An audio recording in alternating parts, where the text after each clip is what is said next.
From Touchstone Home Video. Get ready for a movie the critics have unanimously declared absolutely the year's most incredible film. And an instant classic for both kids and grown-ups. Siskel and Ebert gave 2 thumbs up. Eureka! From the imagination of Tim Burton comes The Nightmare Before Christmas. Trick or treat! Enter an extraordinary world where every day is Halloween. And every night, Jack Skellington dreams of something more. What's this? What's this? There's color everywhere. What's this? There's white things in the air. What's this? I can't believe my eyes. I must be dreaming. Wake up, Jack. This isn't fair. What is this? Nice work, Bone Daddy. When Jack discovers the magic of Christmas, he decides to fill Santa's shoes. Making Christmas. To the head of the team, Zero. And now he's turning the holiday world upside down. Touchstone Home Video presents the enchanting tale of 2 very special dreamers and the holiday spirit that brought them together. Soon you can own the movie that's a fun-filled delight for the whole family. Tim Burton's The Nightmare Before Christmas. What did Santa bring you, honey? Coming to video this fall. Rated PG. I want a traditional Christmas with snow and stockings and eggnog and carolers. Jake was finally bringing his girlfriend home for the holidays. Still planning on coming home for Christmas? Yes, sir. And finally getting his ultimate Christmas wish. If you're home by Christmas Eve, the car's yours. But after a practical joke, Something wrong, fellas? Jake never imagined All right, Jake, where are you? just how far he'd have to go to make it home in time. Father Christmas, just tell me what you want from me. 3,000 miles. I'm in the middle of nowhere being attacked by a killer buzzard. Wish I were dead. I said I wished I were dead. 4 days. Put this on, act like my elf. How the elves act? Happy. 1 red suit. Don't turn left, don't turn left! Hey, Santa Claus. Incoming! For Jonathan Taylor Thomas, the holiday rush is on. Disney's I'll Be Home for Christmas. Uh-oh. Oh boy, wet lap, wet lap.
Key numbers in the NFL are 3, 7, 10, and 14. You know how we do in Detroit, son? We do nothing but win.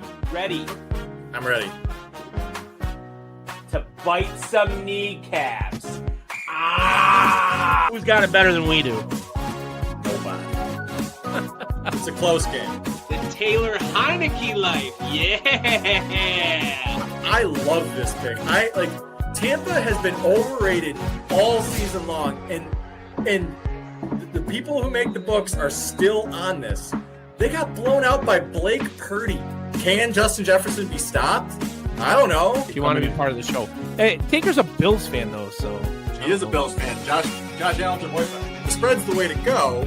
You just have to know how to bet it. Hey, everybody. Welcome to another episode of Math versus, wait for it, here he comes, Smash. It's a dark week in Michigan. It is a dark week in Michigan. Though, Dark a lot of times. it was predicted, but Dark times. and it only gets worse. Harder, this week. more This difficult. week's another tough week. A team that's completely on the ascension. Obviously, we'll get to that. Outside of obviously, Thanksgiving had some interesting results, but I ended up going 4-2. I went 0-3 on Thanksgiving. I had Dallas. I thought Kansas City was overrated. I thought they barely won the game they won last week against Indianapolis and probably shouldn't have. And then, lo and behold, they couldn't beat Dallas and looked really bad. And Dallas's offense continues to look incredible with two of the most explosive receivers in the NFL. It's going to be really difficult. George Pickens, like I said, we talk about this every week. It was definitely a risk to bring him on the team, but he is just wow. Well, it's wild. I mean, he basically disappeared for the Steelers, Like they would kick him off the field because he was launching himself at players and doing like crazy shit all the time. And now he just plays football. I mean, he does some things, but you don't see that nearly as out of control, situations. But I mean, I would assume Shoddy's kid probably takes no guff. I mean, Marty Schottenheimer took no guff. Yeah, I got to imagine. I went 7-7 overall. Not a wonderful week. It didn't hit my percentage too much. I'm still in the 97.4 percentile. I'm 131-60 on the year. That's not terrible. So 4-2, and my two losses were pretty big and out of the gate. One, Pittsburgh did not hang with Buffalo. Not at all. Obviously, we'll get to the Pittsburgh game, but Buffalo definitely circled the wagons for sure. But I wish they could be consistent week to week. They'll go as Josh Allen goes. And then, when he goes Superman, who can beat him? Nobody. Yeah, really, that really is it. And then the other one was Cleveland. Cleveland's defense did not hold them into a game as much. I told you that Shedeur. Well, yeah, but I like the number. I was getting 5.5. San Francisco was going to have to travel across the country into bad weather. I don't know. It didn't seem that bad. I didn't think it was going to be the score it was, but Shedeur Sanders, there's a reason why he was the third quarterback on that roster.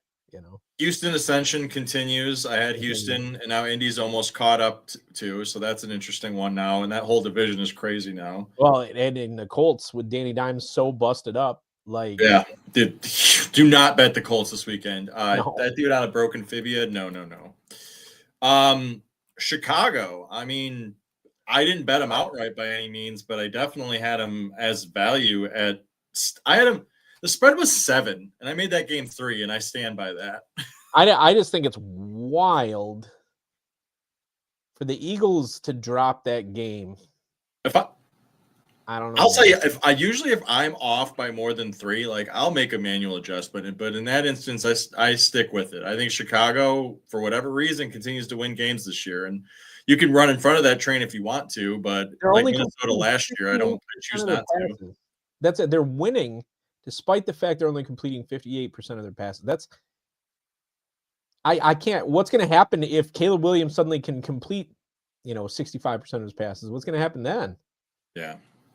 And I was wrong about Chicago. Where are Chicago boys? They're not on tonight, I don't think. But oh man, I was wrong about Chicago. Doesn't it remind you of a team that, from the past 2 seasons that had a wily way of winning games? Well, but the wildest part. They don't play the same. I'm not saying that they play similar to the Lions did previously, but it is interesting. I don't know how he's getting the play out of the offensive line he is, because their offensive line didn't make many changes. No, it's just really stepped up. It was minorly tweaked, and it really has. But maybe it's a year to gel, right? I mean, get rid of the bad eggs. I guess it is. That could be true. I feel like you only get about a good 2 seasons out of it. Look at both Philadelphia and Detroit. Both those offensive lines were elite for 2 seasons, and then it's hard to keep 5 guys that big, that healthy, that talented, and that valuable together for more than 3 seasons, especially when you have to pay a quarterback. Yeah, and they'll have to pay Caleb eventually, but And then my last cover is the most disgusting of the week, which is Arizona. Only lost by 3, so the 3.5 was a cover, and that's why you wait for the 3.5, friends. That's the 3.5 matters. The 3.5 matters because Arizona will backdoor you at any chance they get.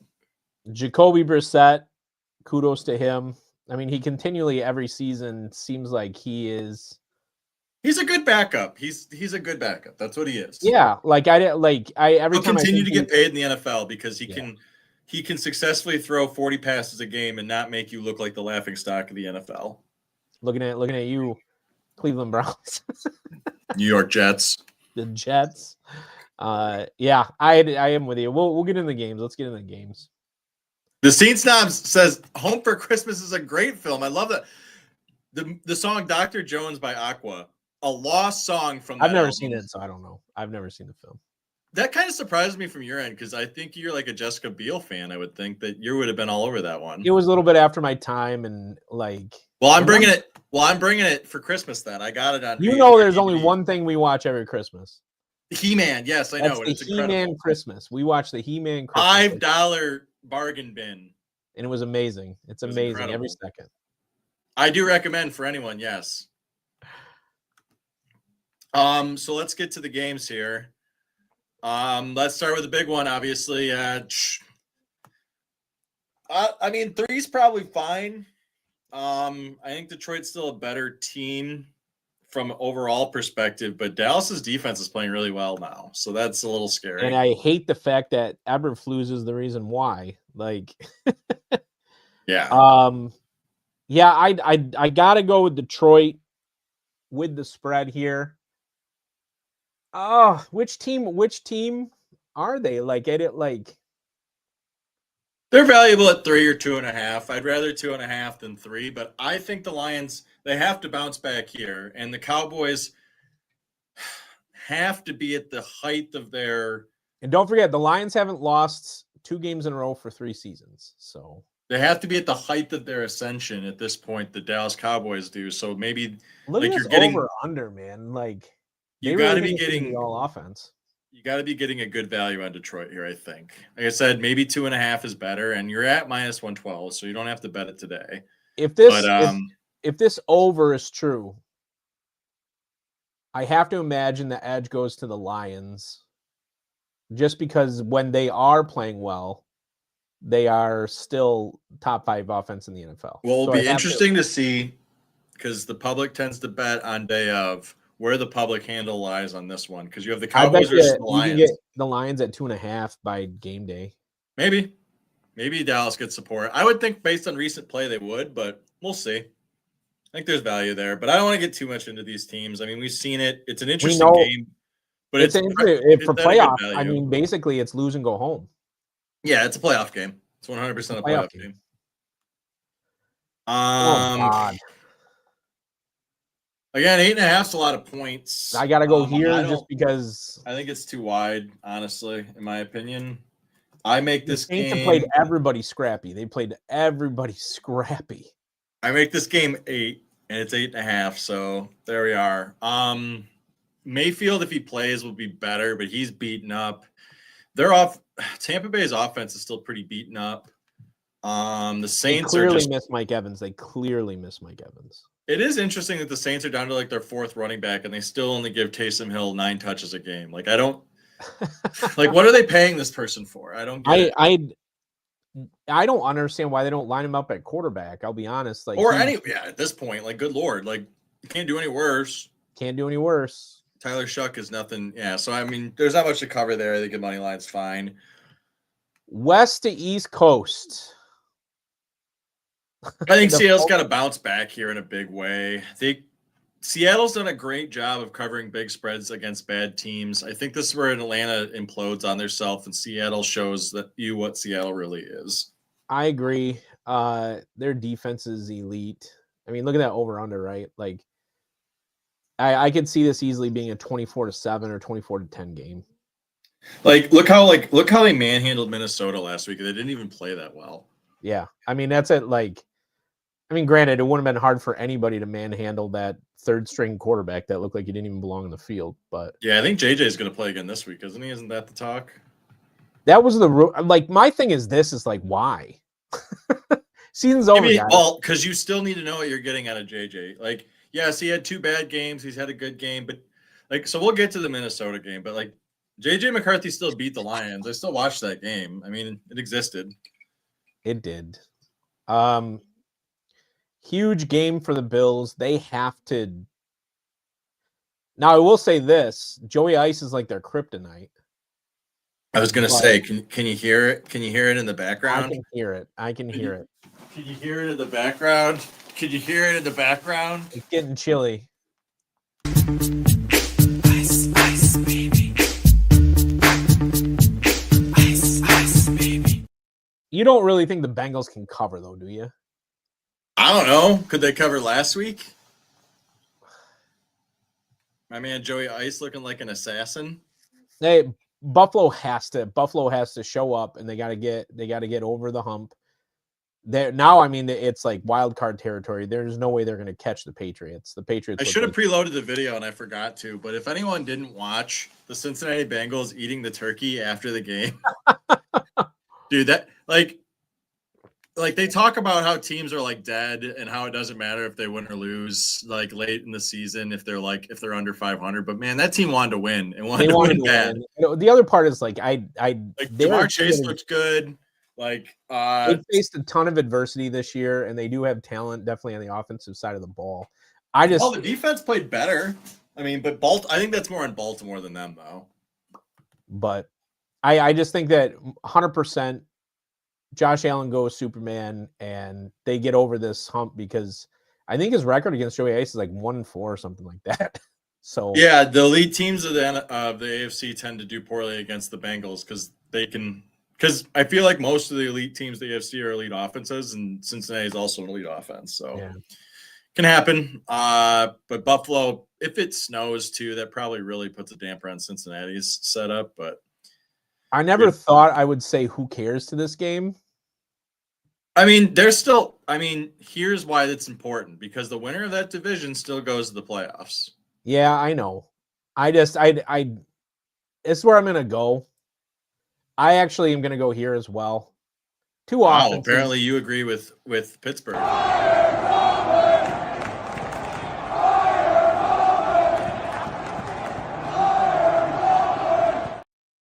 I don't agree with that.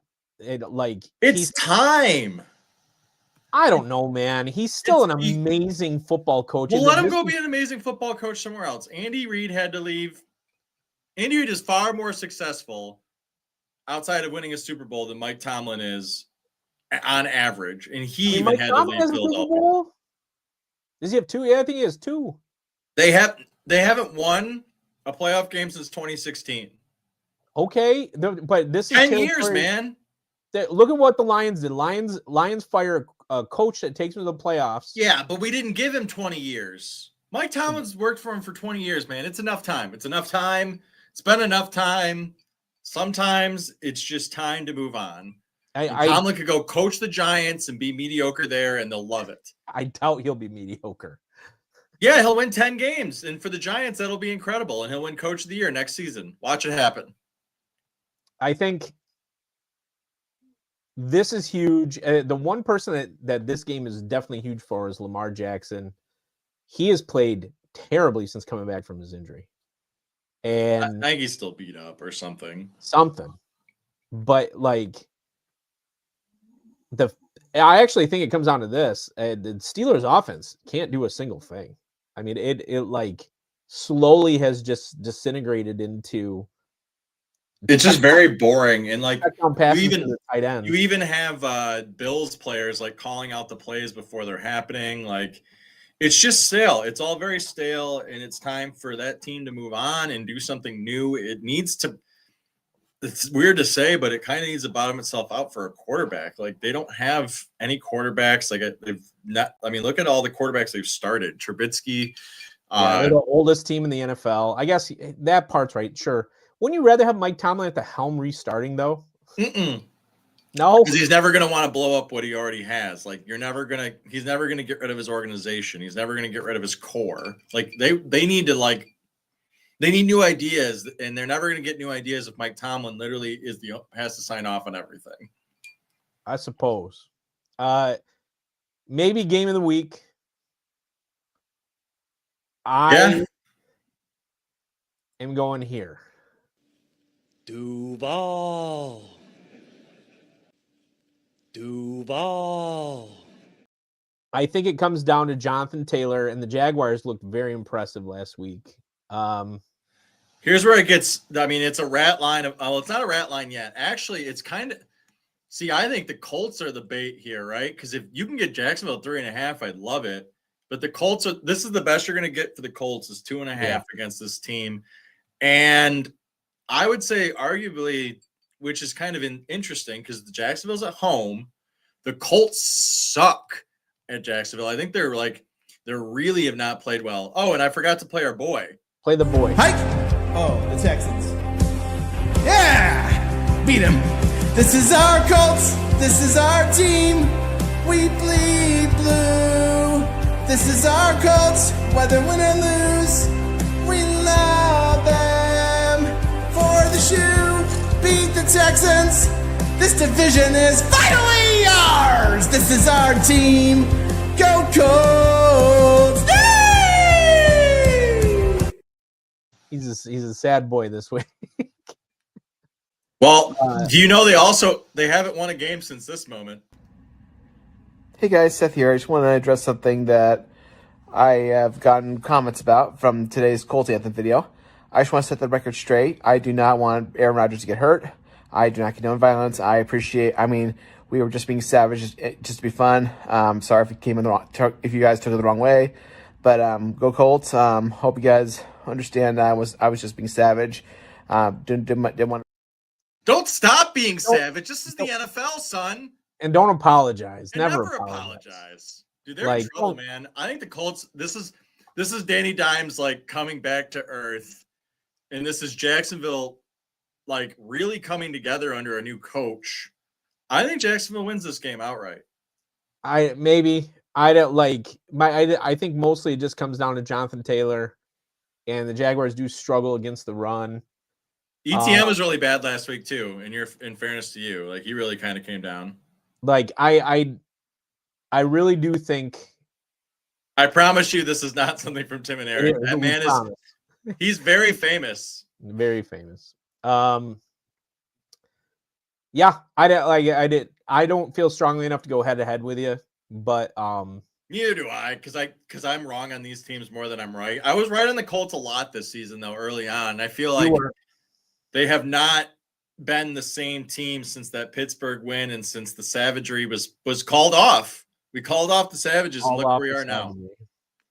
Now this is a game. It's I don't care, but I would take the 4.5 because they're both terrible teams. But the thing is, you're Cleveland probably is the side here, only because Cleveland tends to lose when their defense gets worn out. But Cleveland might be able to move the ball a little bit against this Tennessee defense. I don't know. The model says Tennessee, and it's because I hate both of these teams. I want to go here so bad.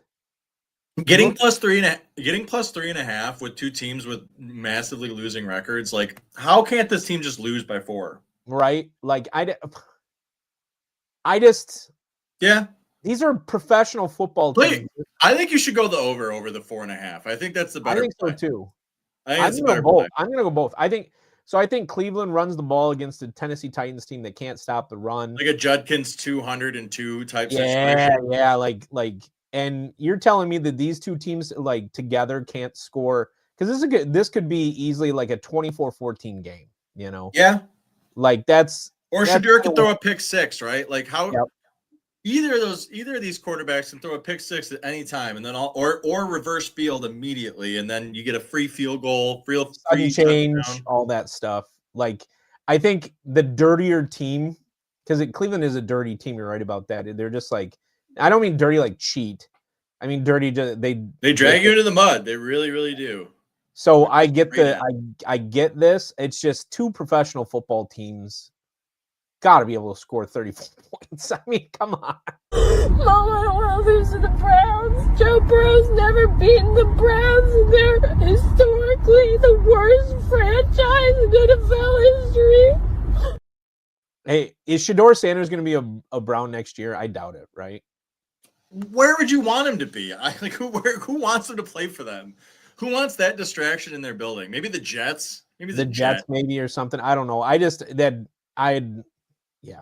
Anyway, a terrible game, but I see some value in the over, and I think the Browns can win by 7. I mean, I'm going to stick with my philosophy on this one that bad teams favored by more than a field goal is always valuable to go the other way. So I'm going to stay the model on this one, but I know where you're coming from. No, everyone can be wrong about those teams because they're so volatile. Another who cares? Miami should have lost last week. Yeah, Miami should have lost. Like the other part is this. I'm taking it here. You got Miami coming north. The weather has been absolutely trash north of the Mason-Dixon line. We're talking like it's going to be 30 degrees in the Meadowlands, and if that's the case, our man. You should stand corrected. Good morning. False. Great morning. Let's go. Why great? What makes this one great? Because we're another day closer to death. I want him to come and be the offensive coordinator for the Lions. That's what I want. That'd be sick, dude. He's gonna be a damn icicle. You ever seen that dude in under 30-degree weather? Oh, he's like in a parka and no capris this week, dude. No capris. The Jets defense alone should be able to handle this, and the Jets defense is sans their 2 best players, though. It doesn't matter. I don't like the Dolphins have a player, right? Like one. But if the Dolphins just hand off the A-chain 30 times, like they might be all right. Maybe. I gotta believe in the bad weather. Miami can't get it done, man. I think I made this game 3, and here we are, so it's not a bad deal. Another who cares? And why is Minnesota favored after last? See, this actually flipped though. So I wish I would have actually grabbed that. So Minnesota was originally a +1.5 when this came out, and they hammered it that hard.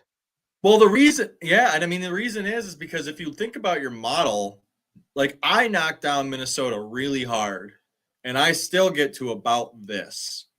Minnesota's still at home, and JJ McCarthy still beat the Lions. Like, if JJ's playing, why can't they beat the Commanders? The Commanders fell over themselves to lose to Denver. It's where I just think this number sucks now, but I guess you're still under 3. But like I said, this was +1.5. This took a ton of steam. You still get the field goal. That took a hell of a lot of steam, though. I will tell you that. Like, it takes a lot. Like, I guess you haven't punched through 3 yet on either side. That's the real ticker. If someone punches through 3 on either side, there's been a change. I have to believe Denver can crush the Raiders. It's a short flight. Bo Nix on the road has been really bad though, but I don't think this counts as a real road game. It's in my mind, it's not just about like, sorry. It's not just about I went to the single game. Give me a second. No, you're right though. Like, I gotta believe like the Denver Broncos are a good, not great football team, and the Las Vegas Raiders are one of the worst football teams in the NFL. Well, Denver's really benefited from a down division. Yeah, they really did. But I said that. I said Kansas City, even though I picked them to win the division, I was like, I wouldn't be surprised if Denver wins the division. And you know who should have won the division? That was the Chargers, but they just couldn't stay healthy. Yeah. Denver crushes them. I think we're both on the same page there. I like 7.5 is a big number, but that's the only thing I'll say about Denver. Give me the 6.5. I wish it's 7, but give me the 6.5. I love the Bears in this situation. Why are the Bears not going to win this game? What's any different than any other week that ends in Y? It's at Green Bay. Okay, just because of the defense, and Micah Parsons has been an absolute animal. I'm never going to go head-to-head of you because I hate both of these teams, and I wish they fucking burned in hell. But if I have a choice, I think I would prefer Chicago to win just because Green Bay's had their own, and watching Green Bay suck is always funny. You know me. I hate the Bears. You grew up during a different Bears era though, than I did. Like, I hate the Bears. The Bears have been a joke since Lovie Smith left, and that was pretty early. Like, I think it was like 14, maybe. Yeah, you're right around 20 that years age. ago, since Lovie Smith coached the Bears. So out of the two teams, a part of this is I just would rather the Packers win. At least my in-laws would be happy, right? But like, yeah, I hate the Chicago Bears so much, and the fact that Ben Johnson is finding success. Like, I don't know if the Lions just absolutely brutalizing them woke them up or something. I have no idea. I don't know. I can't explain it because their offense, it still goes really east-west, which is not something that Ben Johnson likes. They do a ton of east-west stuff.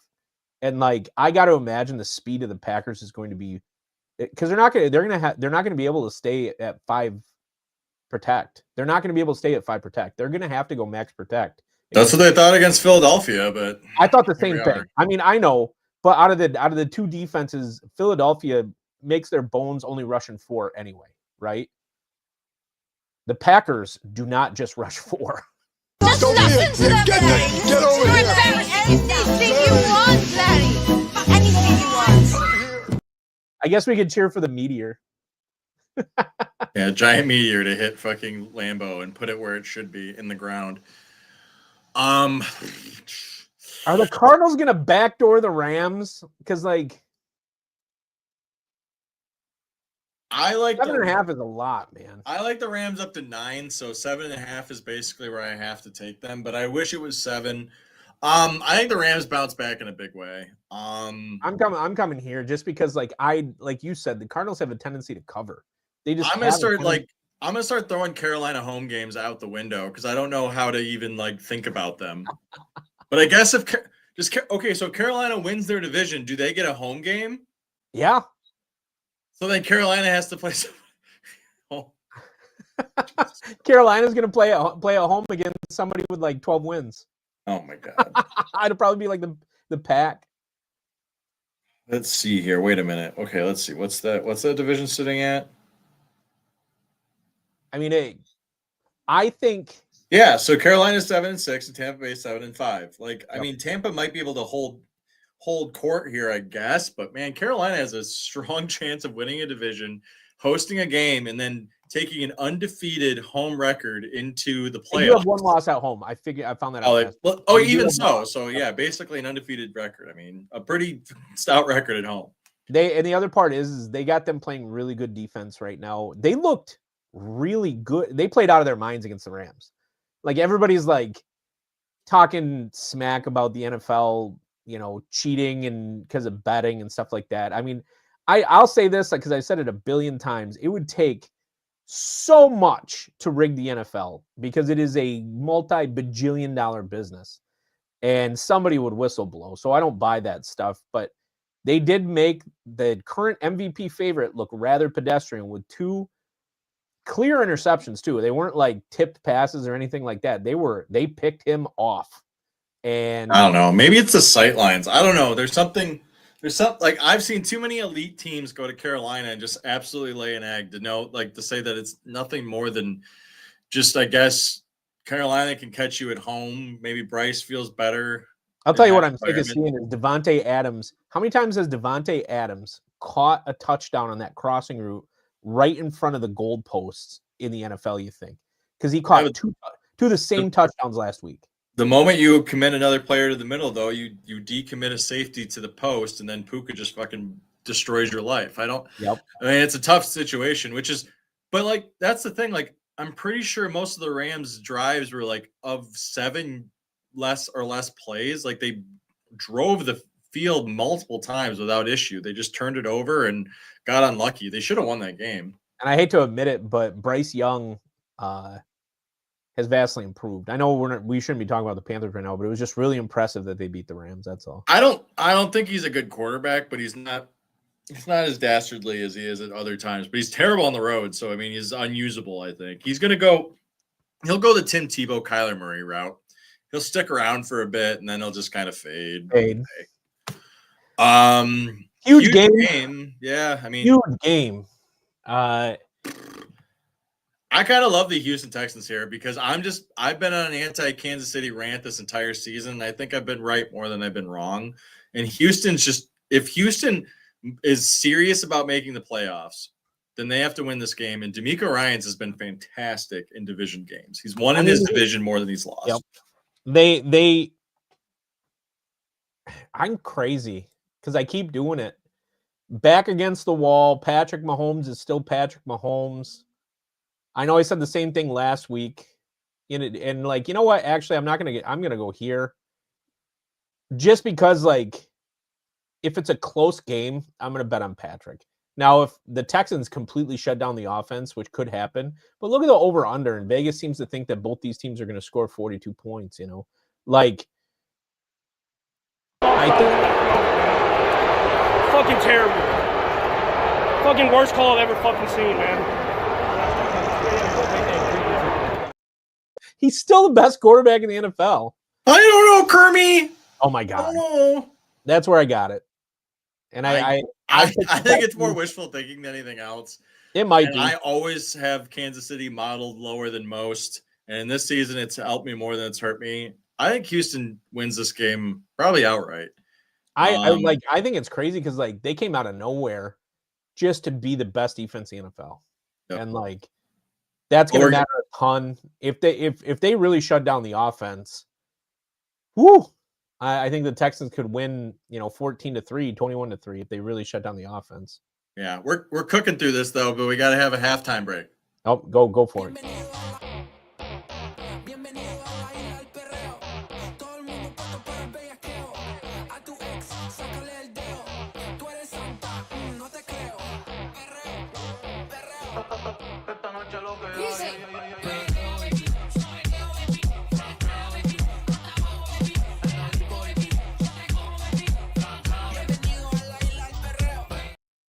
I don't know anybody can hate on music that makes people dance like that. Dude, the ladies were loving it. The ladies are loving it. Wow, oh my god, we're at Monday already. That's what I was saying. I had to call the time Holy out. cow. Yeah, it is 6:30. And we did we can do some daily though. Long trip for the Eagles coming off a disappointing loss, but the Chargers are super banged up. The question is it today? 3:34 in the morning, woke up, staring straight at the ceiling and said to myself, it's not just another day, it's today. And maybe that's just another way of saying attack this day with an enthusiasm unknown to mankind. But I think despite the love, I think the fact the Chargers can't stop the run is going to be huge in this, and the Eagles are going to run the way they have all season. They're going to definitely try to establish a run. The difference is maybe the Bears exposed something in the pass, because their pass defense, the Eagles' pass defense is just amazing. I think back to that Lions game, I'm like, wow, they just smothered them, right? And the Chargers don't have the weapons on offense to really match up with that defense. We got Ladd McConkey. Oh my God, Ladd McConkey. What's his name? Vidal. Camarion Vidal. Yeah, Vidal. No. They got Mari Hampton. Oh my God. What's his name there? Quentin Johnston. The Eagles. Yeah, no. Wait, raise your hand if your team won this week. Yep, I'm gonna count that as a dub. Okay, big meaty dub. Max, where's your? Jake's team didn't win yet. Max, where's your hand? Team didn't win yet. Your team didn't win either. Did you not listen to the sports podcast that we're doing? We won because all the teams around us, the draft, happened to win. We won because the Chiefs lost. Max, so your hand wasn't raised. Is there an issue? Yeah, I'm just down on the Eagles. Until they win again, I'm willing to bet against them every week. Especially you would bet. See, the difference is too. It's not like the Chargers are not going to be able to protect Herbert. They're not going to be able to protect Herbert against this defensive line. That's what I thought against Cincinnati with Joe Burrow, and yet he just ate Baltimore alive. But I didn't Yeah, I'm sticking here. You're making a solid argument. It's just I don't think the Chargers, even at 8-4, the Chargers aren't a good football team, and the Eagles are still a really good football team. The Chargers are a good football team. I think they're just injured, but regardless, well, healthy, sure, but healthy, but yes, they lack the talent, whereas Philadelphia is more healthy than the Chargers are at the current moment. I just think that the Chargers are very available to lose to pretty much anyone. Yeah, the Eagles are fallible, but like everyone in the NFL is fallible. That's oh my god, the phrase that there is not a great team in the NFL. There's just a lot of good teams, and one of them is eventually going to win. The Patriots still haven't really beaten anybody of note. The Rams dropped it to the Panthers. I think the Rams are still probably the best team in the NFL as far as performance wise. I think the Panthers game was just one of those situations. The Bills can beat anyone on a week-to-week basis. I don't know. It's tough. I mean, Green Bay could be the best team in the NFL if they play the way they did last week.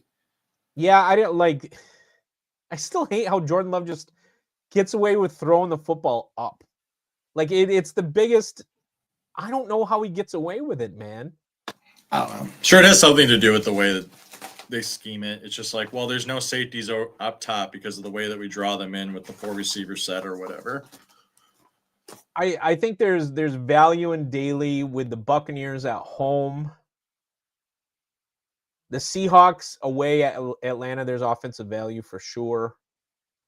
Maybe you can get some cheap Bengals, but I doubt they're going to be cheap against the Bills defense. And especially pay attention to the weather. It might snow. Yeah, I wouldn't like really anything outside of Buffalo's running game in this one, to be perfectly honest. I could see like playing James Cook and Daly, and then playing fading Josh Allen, but playing 2 touchdowns just in case he bites you right in the ass.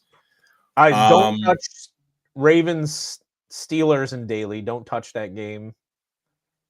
Colts, Jaguars might have some value.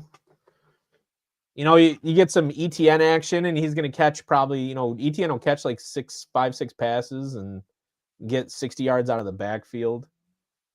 There's no value in Tennessee.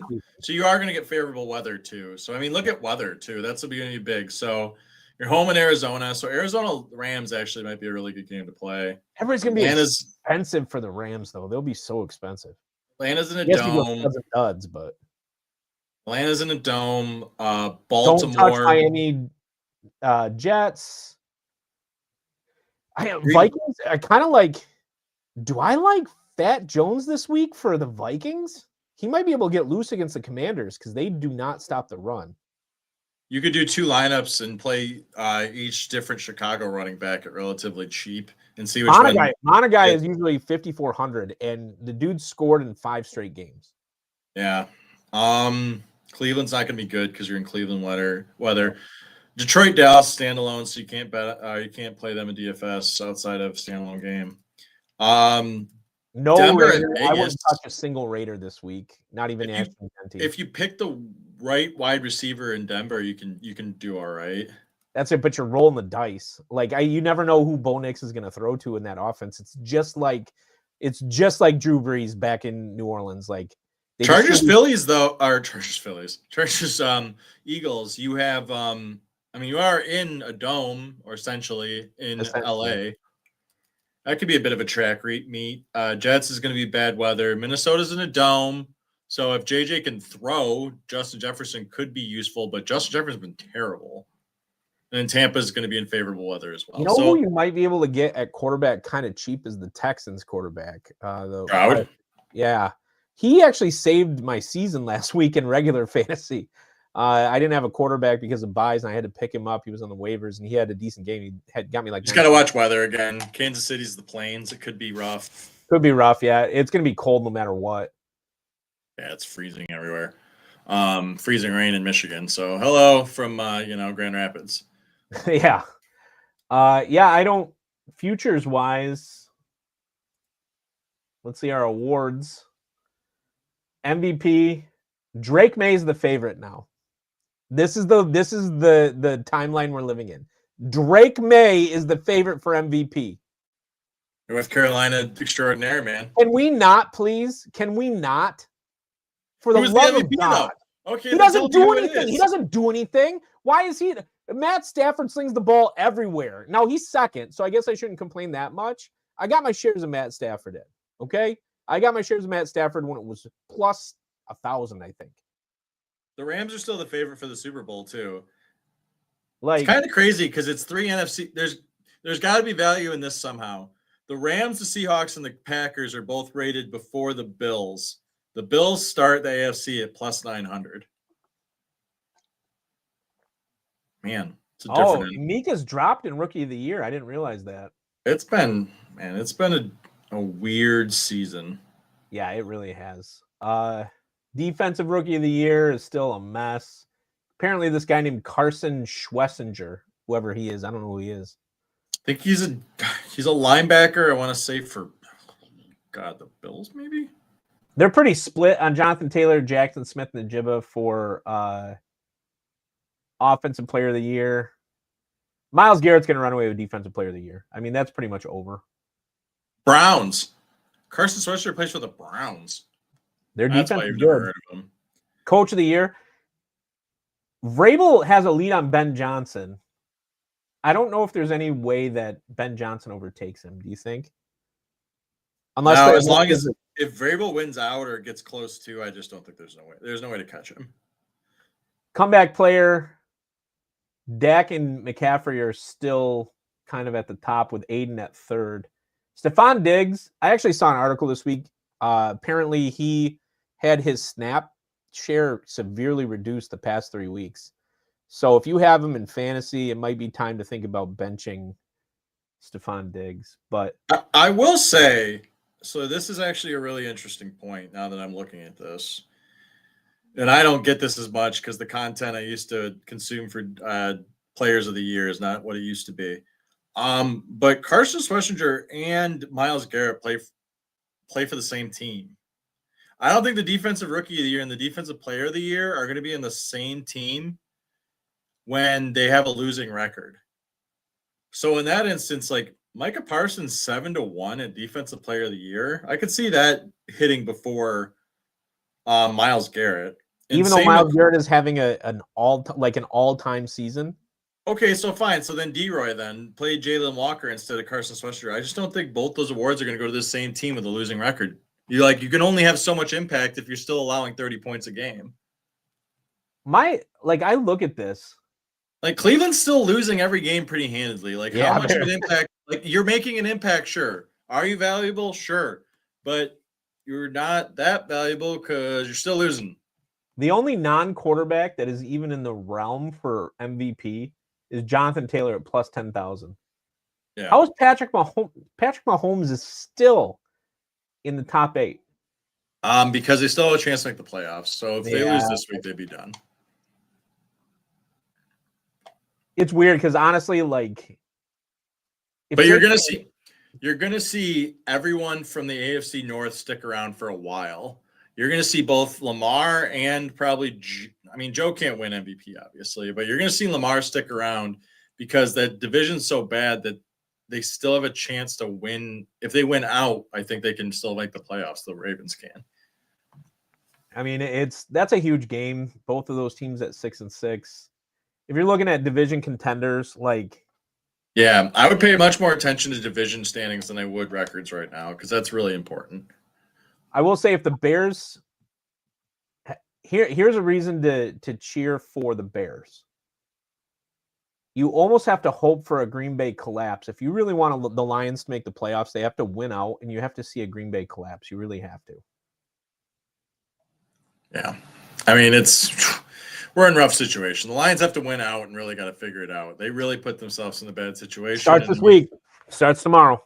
They knew it. They knew it when they did it, but that's just how the NFL works sometimes. And sometimes your division's really good, and it really makes the leap that they say it's going to make. And sometimes you lose to the worst team in the division, and you put yourself in a really bad spot. Yeah, so, Minnesota. Oh my God. Yeah, it's like Alabama complaining because they're not being considered for the playoffs unless they win their division. It's like, you lost to Florida. You lost to Florida. Yeah, Florida State lost against another team lost to Florida State. Texas A&M now getting just absolutely crushed by Texas. Not to get into college, but I think it's weird if you look at the standings too. It's weird how many teams are still in contention. Well, the AFC is a mess, and so is the NFC. I mean, it's just a mess. No one has put their foot to the pedal other than New England, who continues to have an easy schedule, and the Rams, who also tend to have an easier schedule this season. I mean, the Patriots at 11-2. Like, I never would have. I never. I told you when I should have bet on the alternate situation there, but I said I have New England at 10 and 7. And you're like, well, how is that possible? I was like, look at who they play every single week. You have Mike Vrabel and Drake easy May. schedule, I suppose. And Like, Drake May looked solid last year, if not, developing, and then Vrabel just puts you in another division. And then the scary thing is Vrabel's beaten all these teams in the AFC before when he coached the Tennessee Titans. Yeah. And he's used to coaching without talent. So maybe the future is the New England Patriots Super Bowl. And they might lose in the first round of the playoffs. That's very possible. But if they're home the entire time with Vrabel, I mean, that's man. Whew. I don't like. Please no. Could happen. Right now, I mean, But with that, we've gotten ourselves into convincing ourselves that New England's going to win the Super Bowl again. So our lives are just time is just a flat circle. Flat circle. Nothing matters. Everything you do is just swimming upstream. Because the inevitable is that the New England Patriots will always win the Super Bowl. And you're just fighting that inevitability. All right. Thanks for tuning in. Obviously, like and subscribe. Scene Snap's got a lot going on this week. As always, watching a lot of movies. It's the Christmas season, so there's a lot of fun stuff going on. Obviously, I don't know, Scene Snaps from October on through New Year's. There's just so much happening because the seasons lend themselves so much to film. The reason for the season is pleasing. Yes. So everyone get out there, subscribe, do all the good things. I know Ward was here this week. Thanks, Ward, for joining in. He's a good friend of ours, and I joked about him joining, and here he is. So thank you for being here. Thanks, dude. I thank our producer, our executive producer, as always. He's here as well. So friends all around. Thanks, everybody, for joining, and we'll see you next week. Go Lions.